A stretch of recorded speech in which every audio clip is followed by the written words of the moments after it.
Hey guys, it's Carl from Carl in the Philippines.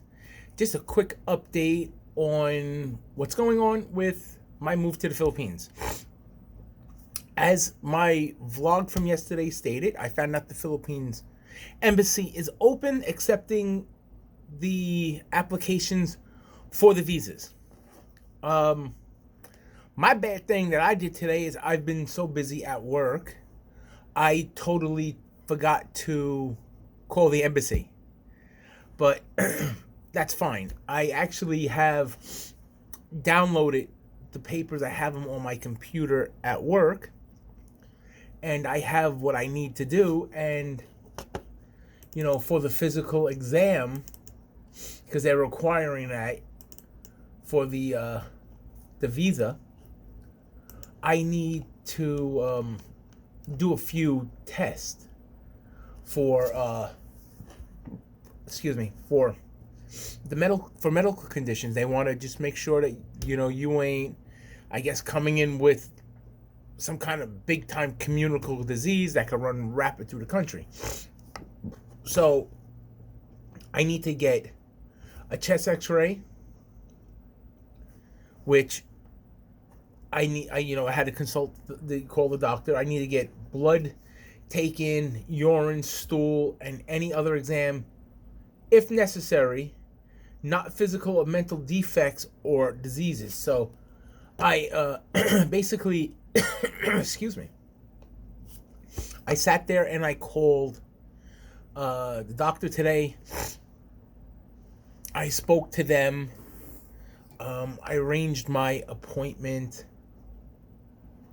for the Philippines. Now, as of right now, for getting to the Philippines, I wanted to be there for my second anniversary, which is November 23rd. It ain't looking good because once I get this taken care of, the doctor's end, it's got to go to the Philippine embassy, the paperwork, and I have to make an appointment for them to see me, because you do an interview, which is fine with me. So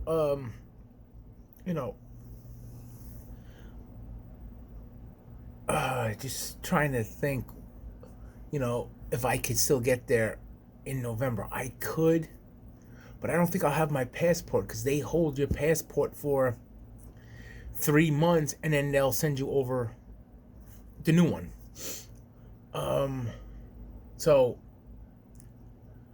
my appointment for my doctor isn't until August 6th, which is basically a month away. That's no big deal. But once I do that and I have all the tests done and they have all that, and then I send them that and I get my appointment. I don't think I'm going to get my appointment in the same month of August. It might be September, October. So any way you look at it, I can't get my ARI number until, if they hold it for 3 months, you're talking January of next year, maybe December. So that definitely pushes me from going to the Philippines in November.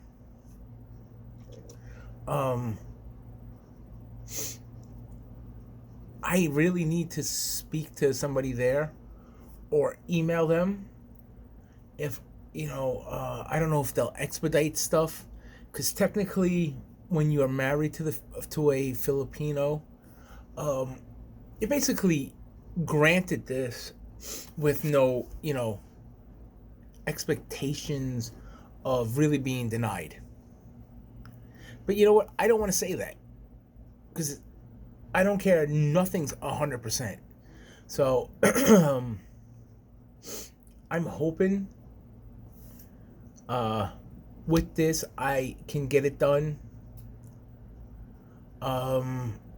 Hopefully it'll be good to go, and hopefully everything would could take place and I could get there. I would really love to. Worst scenario, if I can't get there, just helping me save up more money. And I'll be honest with you, if I get my passport in January, if I know I'm going to get it in January, I'll go down in February. Because I'll be honest with you, I can't stand the cold anymore. And I'll stay down there from, say the middle of January, hopefully, till March, when everything starts to warm up. Because I hate cold weather. And it avoids me from having to shovel anything or whatever if it snows. And and all I have to do is deal with, which, knock on wood, the last, few years, it really hasn't been iceberg cold in the month of December. 2 years ago, even last year, I was still landscaping going into December. To be exact, the first year, 2 years ago when I went to the Philippines, I left in October, stayed all November, and I finished landscape. But I came back in December, and I actually wound up doing more landscaping into like the month of January. The leaves came down really late, and people asked me to still remove leaves.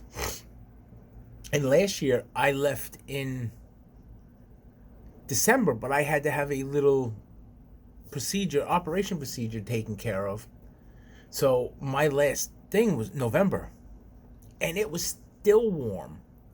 I could have probably still been doing a lot of landscaping in the month of November, through the month of December. Everyone was telling me December was beautiful here. I wasn't here for it.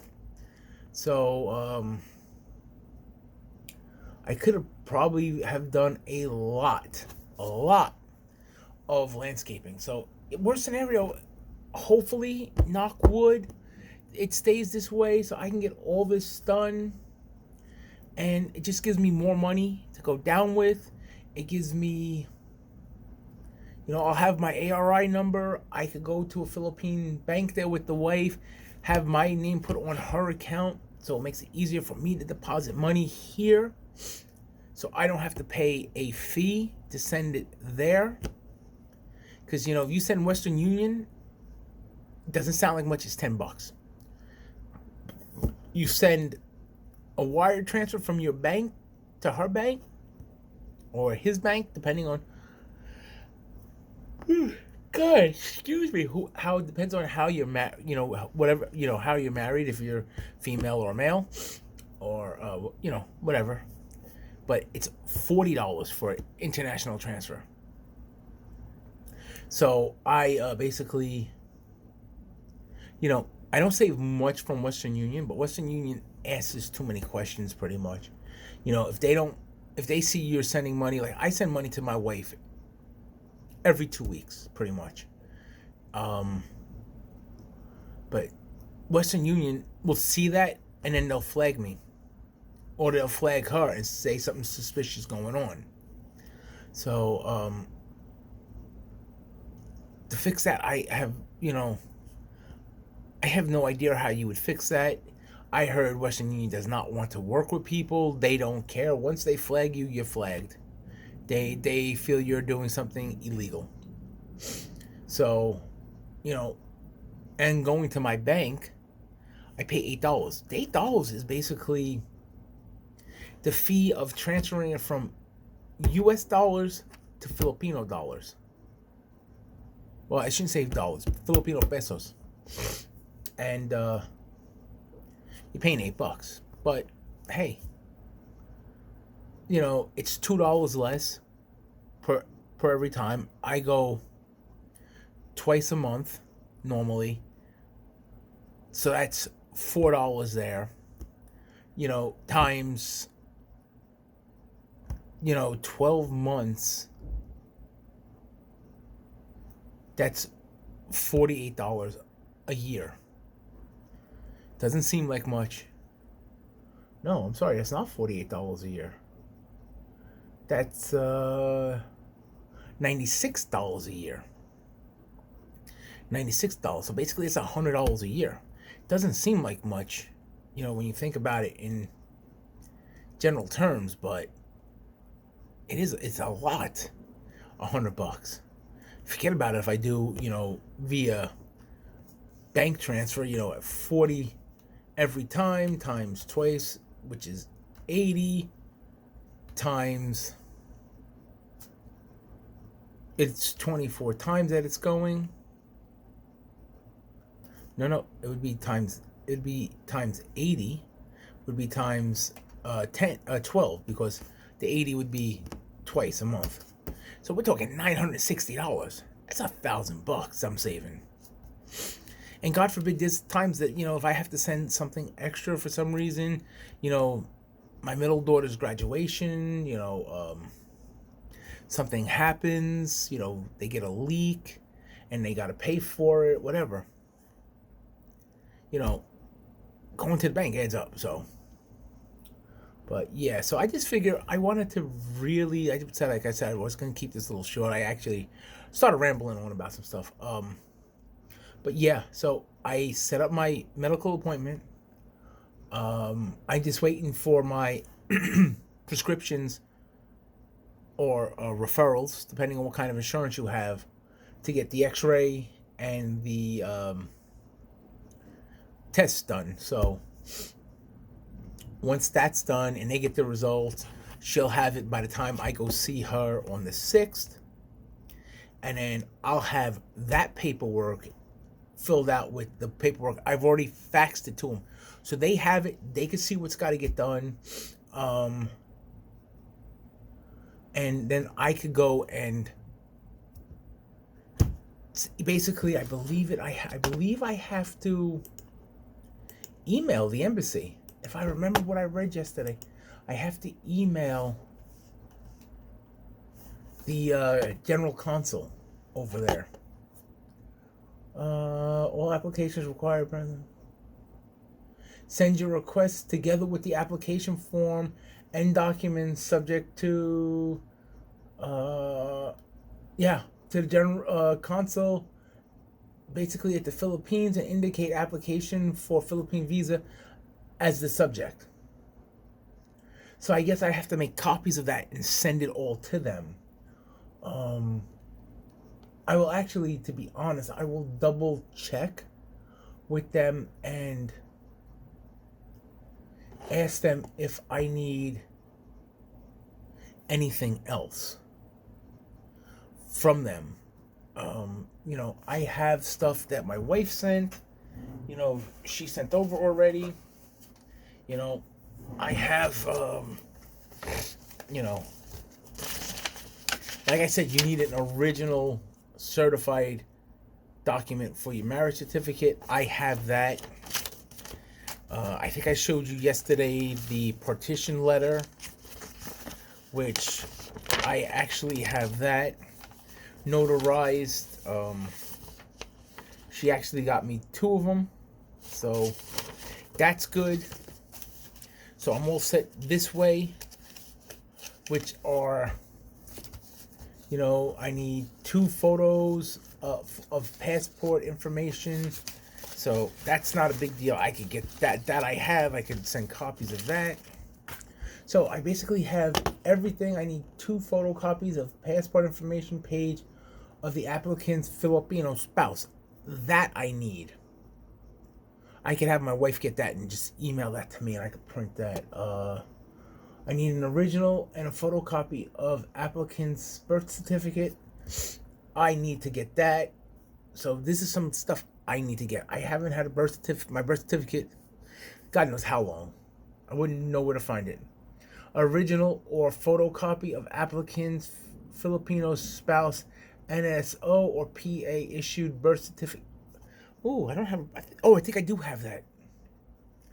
If I don't, I need her to quickly send me that. I'm gonna actually talk to her about that tonight.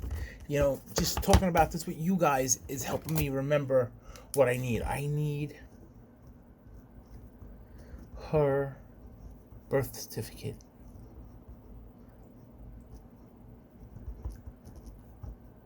So I'm going to ask her to get me originals, because they need that for it.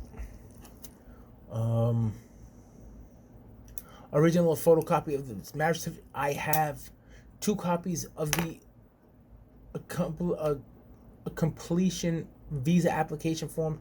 I have the applicant's passport with at least 6 months of validation between the date of the... Oh, there goes my lights. Yep, they're back on. Of that, so I got about 5 more minutes in my office before they shut the lights off. Cheap bastards. So I have that. That's fine.